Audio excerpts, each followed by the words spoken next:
Olá, tudo bem? Estamos aqui mais uma vez para trazer updates imigratórios para vocês. Meu nome é Izzy Pinho, sou advogada do escritório Pinho Law. E eu sou o Gregory Preto, sou paralegal de imigração aqui no escritório Pinho Law. Hoje nós vamos conversar rapidamente sobre todas essas propostas, né, de reformas imigratórias que têm trazido bastante tumulto e os imigrantes têm ficado assim bastante animados, né, com essa proposta porque ela é bastante abrangente e pode vir a beneficiar um número muito grande de imigrantes.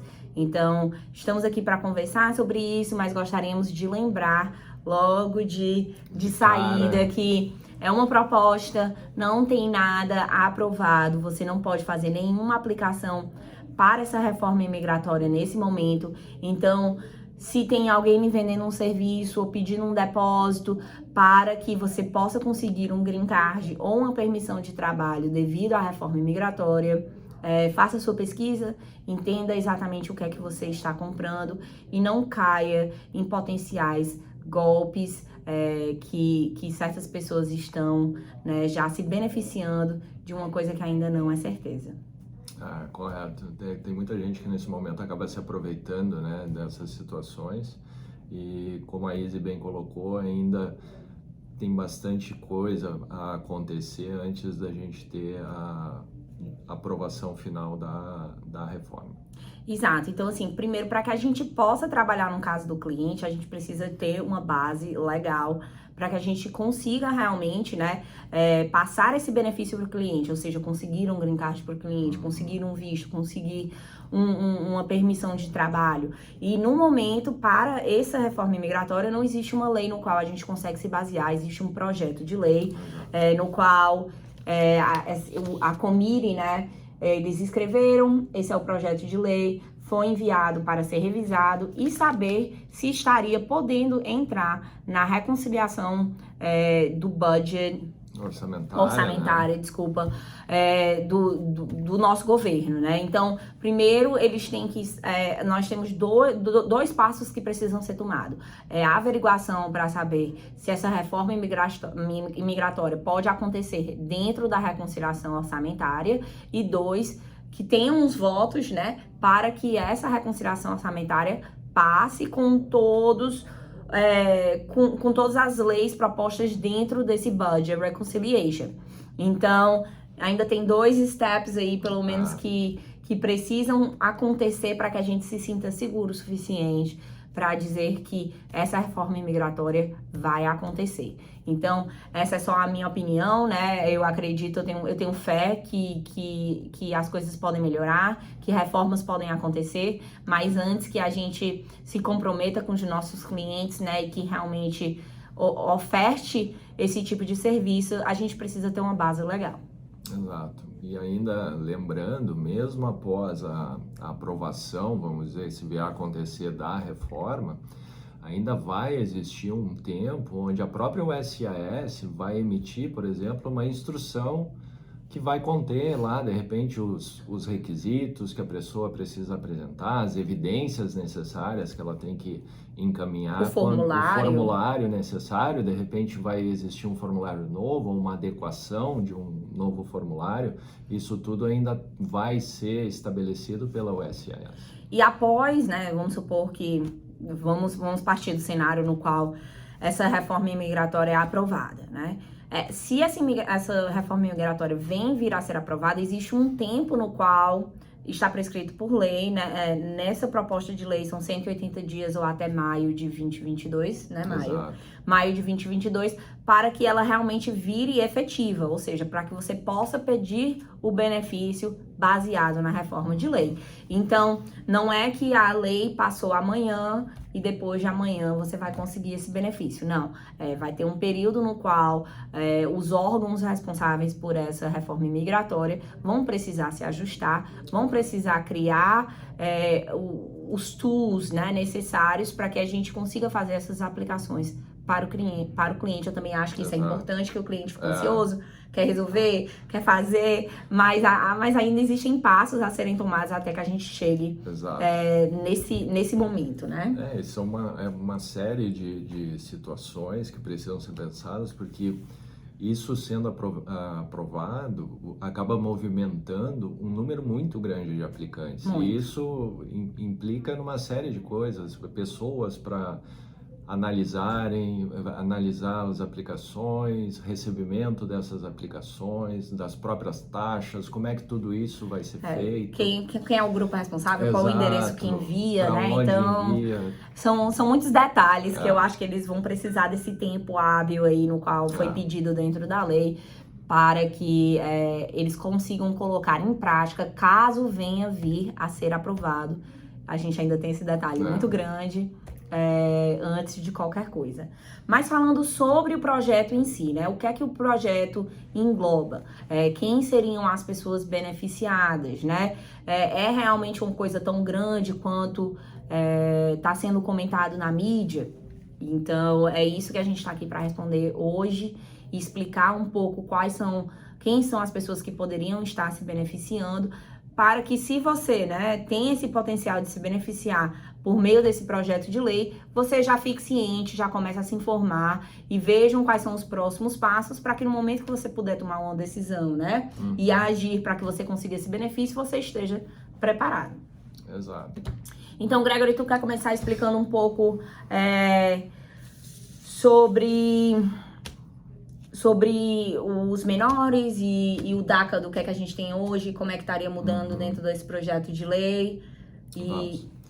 Então, a proposta, né, que foi apresentada, ela traz, dentre vários pontos, 4 categorias iniciais, onde são apresentadas uma possibilidade dessas categorias buscarem o seu green card de forma imediata, né? Seria diretamente buscando uma aplicação de ajuste de status. Então, a primeira categoria, muita gente comenta do DACA, dos Dreamers, mas ela foi um pouco mais ampla porque ela acaba pegando aquelas pessoas que entraram nos Estados Unidos com 18 anos ou menos, né? Então, isso é muito interessante, acabou expandindo um pouco mais. E claro, dentro disso, não adianta única e exclusivamente você ter ingressado dentro dessa idade, mas você precisa ainda preencher alguns requisitos que estão na lei,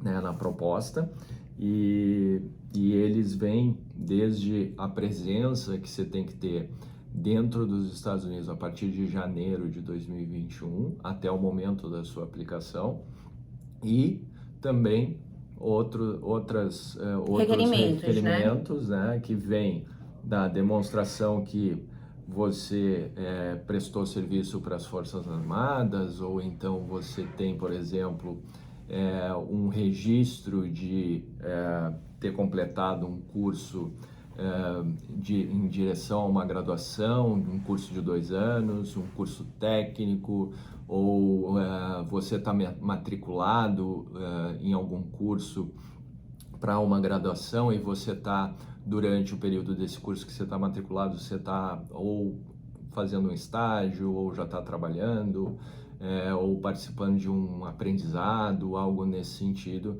para que você possa, então, preencher. E ainda tem mais um que, se eu não me engano, são os 3 últimos anos, um registro contínuo de recebimentos nos 3 últimos anos. Isso entra também nessa questão do DACA. Então, para a questão do DACA, não é só você somente ter 18 anos no momento que você entrou ou menos, mas você também tem que ter tomado atitudes para que você cresça profissionalmente no país, seja pelas Forças Armadas, seja com a faculdade, seja com um curso profissionalizante, trabalhos, esse tipo de coisa. Então, é importante que você tenha isso em mente. E se você tiver dúvidas individuais sobre o seu caso, a gente pode tentar esclarecer, mas saiba que o que a gente sabe é limitado, porque está limitado no que está escrito na proposta de lei e não existe maiores diretrizes no momento. Então, o DACA é uma das categorias, né, que estão sendo beneficiadas nessa reforma de lei. Uma outra categoria que também está sendo beneficiada é o Temporary Protective Status, que é o TPS, que existem alguns países que a gente oferece, né, o TPS para as pessoas desses países. Nesse caso, você tem que estar presente nos Estados Unidos por pelo menos 3 anos e entram todas as designações de TPS desde o dia 1º de janeiro de 2017. Então, é basicamente isso que você tem que saber. Exato. Se você tá com TPS. Então, designações desde o dia 1º de janeiro de 2017, que você está no país por pelo menos 3 anos. Uma outra categoria é o Deferred Enforced Departure, que é o DED, e os requerimentos são bem parecidos com o de TPS.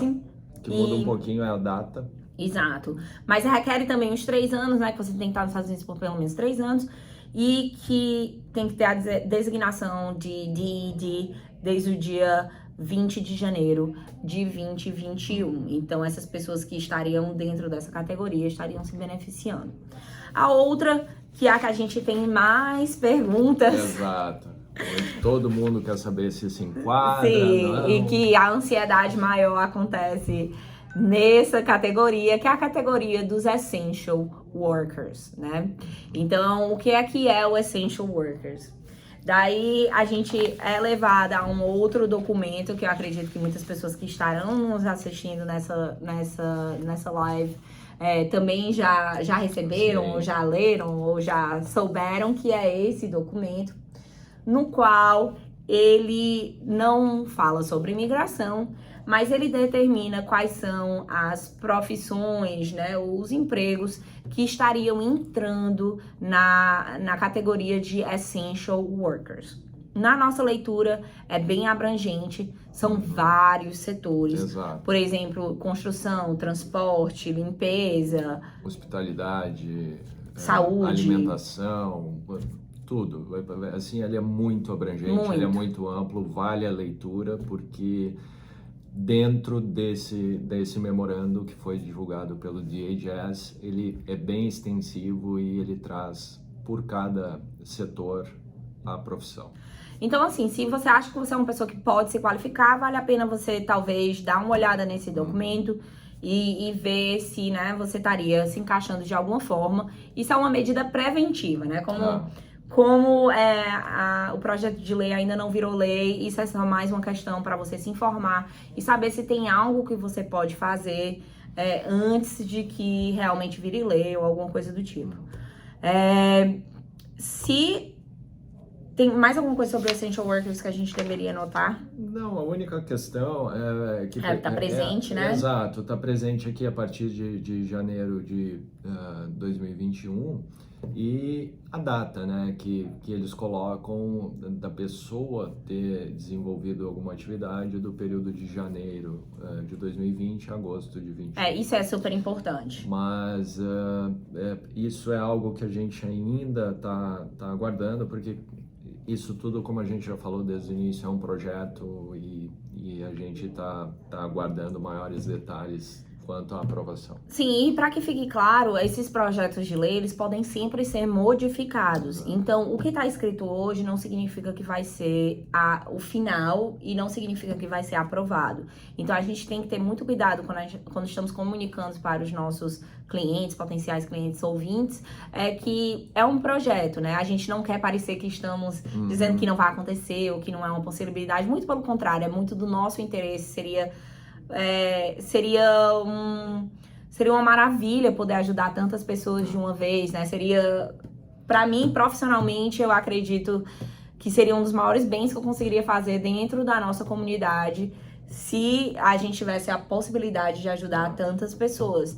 Então, assim, realmente a gente quer que aconteça, mas eu preciso ter o cuidado quando estamos comunicando com vocês para que não pareça que já aconteceu ou que vai acontecer e não tenhamos pessoas, né, que estão contando com isso para fazer sua legalização. É importante, de qualquer maneira, que você mantenha suas estratégias imigratórias, os seus planos imigratórios, para que, se isso vier a acontecer, é um outro benefício, mas você não está contando com isso para a sua legalização. Perfeito. Isso você pode considerar como algo que surgiu no decorrer do caminho do seu processo, ou do seu plano, ou do projeto que você tinha, e eventualmente você se enquadrou. Sim. Né? Você não pode simplesmente agora, em função de algo que ainda não é definitivo, ou que você não tem uma certeza, simplesmente abandonar todo o projeto ou algo que você tivesse prestes a iniciar ou algo dessa forma, imaginando ou contando com uma futura aprovação? Sim. E outra coisa também que eu gostaria de dizer para vocês é que a gente ouve muita procura já sobre informações, sobre o que é que tá acontecendo, eu escutei isso, aquilo, e a gente vê que são informações errôneas. Então, nós, da Pinhon, decidimos criar um canal de comunicação com essas pessoas que têm interesse sobre essa reforma imigratória de uma forma mais direta. E caso você tenha interesse em receber comunicações, seja um artigo, seja um WhatsApp, são coisas informais, mas o que a gente tiver, a gente vai estar passando para essas pessoas que a gente vai colocar numa lista. Então, para que você faça parte, para que você receba essas informações, a única coisa que a gente peça é que você mande o seu nome, telefone e e-mail por direct, e a gente coloca vocês nessa lista e tem certeza que vocês estão recebendo comunicações sérias e confiáveis sobre essa reforma imigratória, para que não haja maiores dúvidas, que é o que a gente tem visto, são bastantes dúvidas e comunicações errôneas. Exato. Sobre essa questão, e a gente vê que o cliente e as pessoas realmente que têm interesse numa reforma migratória sofrem, né, certos problemas por causa disso. Então, estamos à disposição para sempre passar mensagens claras para vocês e informações confiáveis. E principalmente manter vocês atualizados quanto a qualquer evolução que for acontecendo nesse trâmite, porque, como a Izzy bem colocou, é do interesse de todos. Sim. Então, não se preocupem se tiver qualquer mudança ou qualquer update, a gente volta aqui, faz outro vídeo, conversa com vocês e tem certeza que a gente vai tentar passar o maior número de informações possíveis. Mas caso você tenha interesse em receber mais comunicações específicas sobre esse assunto, nos envie o seu nome, e-mail e telefone e estaremos encaminhando. Mais alguma coisa que a gente deveria...